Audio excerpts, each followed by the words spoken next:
झारखंड की खनिज संपदा को लेकर सियासत गर्म है। खान एवं खनिज संशोधन विधेयक 2026 के खिलाफ महागठबंधन ने मोर्चा खोल रखा है।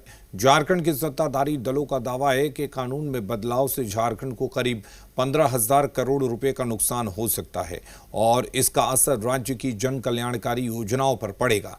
वहीं इसे लेकर जेएमएम ने आंदोलन के पहले चरण का ऐलान भी कर दिया है, तो कांग्रेस भी राजभवन मार्च की तैयारी में है, जबकि बीजेपी ने इस पूरे मामले को गलत नैरेटिव करार देते हुए राज्य सरकार पर पलटवार किया है।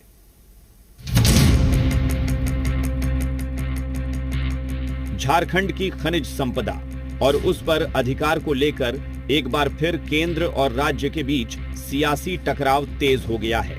खान एवं खनिज संशोधन विधेयक 2026 को लेकर दावा किया जा रहा है कि इससे झारखंड को करीब 15,000 करोड़ रुपये का नुकसान हो सकता है और राजस्व में संभावित कमी का सीधा असर राज्य की कल्याणकारी योजनाओं पर पड़ेगा। लिहाजा जेएमएम ने अब विरोध को आंदोलन में बदलने का फैसला किया है। पार्टी 31 अगस्त तक राज्य के सभी जिलों में बूथ स्तर तक जनजागरण अभियान चलाएगी और गांव-गांव जाकर लोगों को संशोधन विधेयक की कथित खामियों के बारे में बताएगी। इसके बाद 7 सितंबर को सभी प्रखंड मुख्यालयों पर एक दिवसीय धरना दिया जाएगा। देखिए, तैयारी मुकम्मल है। अपने नेता माननीय हेमंत जी के निर्देशों का पालन करना है। पार्टी की महत्वपूर्ण बैठक में जो निर्णय सर्वसम्मति से हुए उसे धरातल पर उतारना है। करो या मरो की स्थिति में कार्यकर्ता इस आंदोलन को अंजाम तक पहुंचाएंगे। जेएमएम के साथ कांग्रेस भी इस मुद्दे पर आंदोलन की तैयारी में है।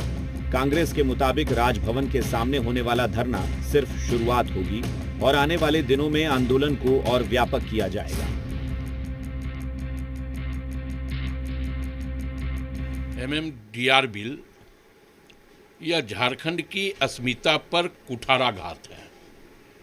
इस बिल के माध्यम से केंद्र की सरकार झारखंड को पूरी तरह कटोरा थमाने का इंतजाम कर दिया है। 15,000 करोड़ रुपया सालाना नुकसान होगा झारखंड को। जमीन हमारा, विस्थापन हमारा, पोल्यूशन हमारा और उस पर टैक्स केंद्र सरकार की, ये तो नहीं चलेगा।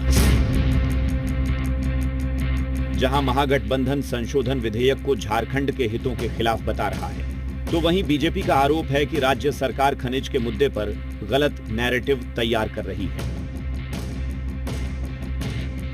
ये झारखंड मुक्ति मोर्चा, उसकी सरकार का जो अवैध खनन का रैकेट चल रहा है वो बंद हो जाएगा ना। और अवैध खनन के रैकेट से कोयले का प्रोडक्शन में कोई टैक्स तो लगता नहीं, वो अवैध है।